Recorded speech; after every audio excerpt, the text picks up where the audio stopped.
This is a special episode of In Off the Bench on the road. We got Jackson here. Jackson, how we doing? We seem in good spirits, but that's because everything went the way we wanted it to. But I could sleep for the next 72 hours, probably. About 2/3 of the way back to Mississippi. Can't wait to get back to my wife. But what a ride, what a blast. I want to start by saying something right out the gate. I'm not a Tennessee fan, and anybody who follows me knows that. Did not ever try to pretend to be one. Didn't sing Rocky Top probably ever. Didn't do the chant, about loving to be a Tennessee Vol. As a matter of fact, I only do that chant to talk about how much I hate the Florida Gators. But what we do it In Off the Bench, it's last night, seeing those boys win, no different than 2021 with Cam and Landon and Logan and them, and same in 2022. Obviously 2023 was a big deal because it was my team. But having all these guys that we've gotten to know, understand this year the most of any, we're talking about 15 guests, but we're talking about over 20 episodes combined between any of them. Even did a mom's episode while we were in Omaha. The tailgating and the relationships built was a little bit different this time around. I can honestly say, and I'm not trying to offend any of my brethren in Baton Rouge, this one was more fun. Not fun in the sense of my team, but just everything that came with it over the last 6 weeks, going back to when I went for the South Carolina series, and the way I was welcomed in with open arms, especially after what happened in Fayetteville this year. And they actually tried to compare the two fan bases, and had not one negative incident with a Tennessee fan at any point. So shout out to the Vol Nation. You could definitely tell last night who got there this weekend and who's been there for 11 days.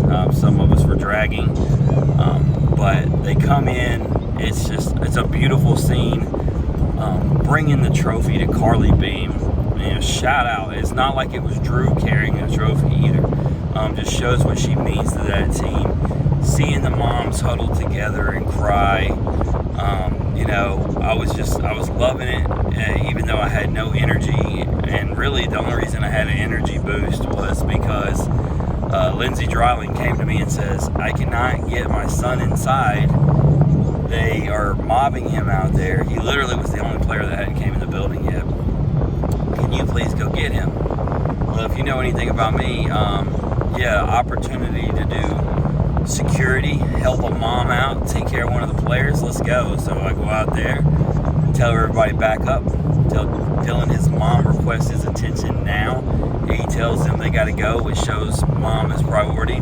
We start going through, people are treating him like a rock star, grabbing him, Dylan, trying to get photos. I'm just pushing through, banging through, creating a hole, feel like a fullback, lining it up, and we get him through to his mom. She gets to hug him, and then he gets his whole family together. I get to take the picture, and that's just a small thing, but a symbol of what this is about for me.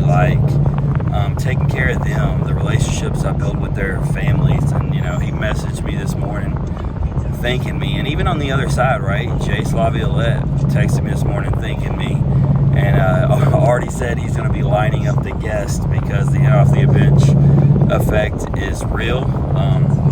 Team with the most guests wins. Tony even made a joke at practice with me about it the other day. Every team, you're on the clock. But just getting to talk to all of them, whether it was Hunter or Simo or Dryling or KT, just how appreciative they were that they got to come on the show, tell their story. That I came out to Lindsey Nelson multiple times, Hoover, and then of course Omaha for the whole ride. Drove all the way back to Mississippi, which is I think ultimately why I'm dragging, because on that 2 days I only got 5 hours sleep combined. But got him here. He was all in. He's a big Blake Burke and Drew Beam and Billy Amick guy. Now now he's got a few others added to the mix. He's been blessed to be along my side to do this 4 times now, but that's my ride or die, and it's been fun, and it's why we do this. And a pretty cool story that comes from all of this one was, NIL, right? A lot of people kind of, gloss over when I say we've done over 1,000 NIL deals, and when I say me, I'm actually saying me, but me and Daniel are a team, and he has an occupation that kind of limits him, but setting them up, and me and Brent from the Athletic Collection doing the Mr. Clutch t-shirt after the walk-off, and for him to be the MVP, and now these shirts are going like hotcakes, and like it's just great because that young man deserves, the attention. He deserves the money coming his way, and that's why we ultimately do these things. So that was just a cool story from this. Like I said, the moms, the tailgating with Ray and Jay, the 865 Bomb Squad, what they do with their clothing brand, getting to rep them out there, just amazing. If you've never been to Omaha, Daniel got to come for the first time, was there for the first 4 days, had 3 walk-offs, and then Jay Slaviolette, robbing the home run to seal the 4th game. The atmosphere was electric. Ballpark Village was jumping off. Shout out Chinook Seedery. Seeds were going out everywhere. Hopefully continues to grow the brand, grow the game. We had Old Dominic, our sponsor at the tailgate. Athletic Collection, like I mentioned, we were wearing the In Off the Bench shirts from Memphis City Design. So shout out to all our sponsors. Shout out to all the guests, the parents, and last but not least, I saved them for last. I did a video last week when I was driving home in Mississippi to get my son, and I said, whether you agree with me or not, Tony Vitello is the best coach in college baseball. I don't think you can argue with me now. Going to the College World Series, 3 of the last 4, going to the postseason almost every year in his tenure there after they didn't go for so many years. The recruiting, the mention of Xander Sechrist last night in the postgame talking about, he's the father figure that he never had.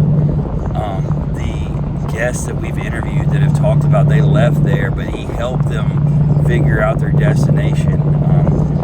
And then the activity level, jumping into the crowd last night or eating the ice bath, like, come on, let's go. Like, man, if Jackson played ball, I'd be doing everything I could to get him at Tennessee.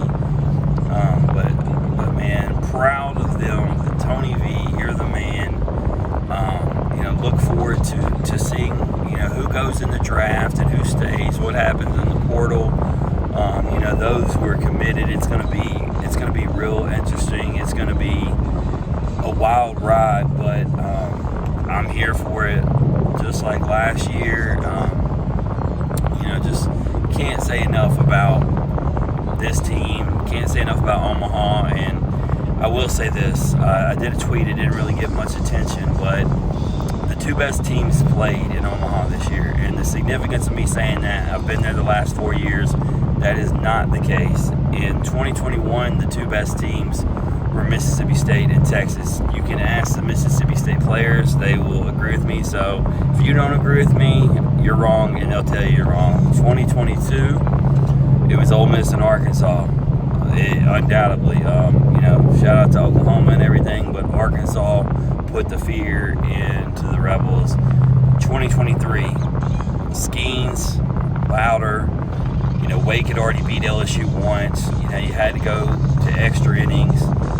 Wake was incredibly talented. I was never scared of Florida, no offense. So to me, Wake and LSU was the best matchup. But this year, undoubtedly, you had the 2 best teams. Rocky style, 15 rounds, knockdown, drag out.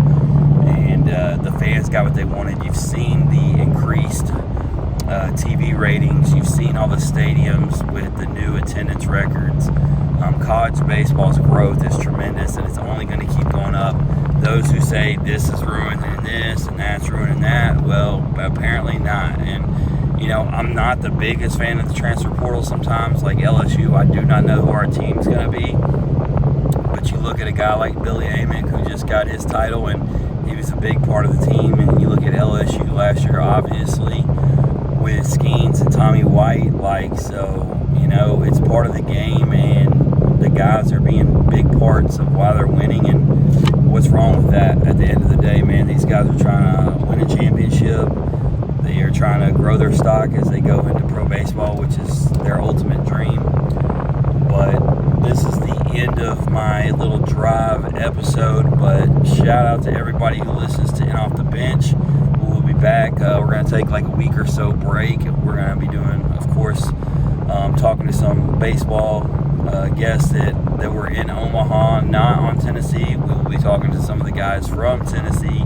We got some gymnastics episodes because the Olympics are fixing to happen, and we got a couple that will be competing, or a couple that are tight with those who are competing. So stay tuned as we continue to tell their story. But with that being said, I am out.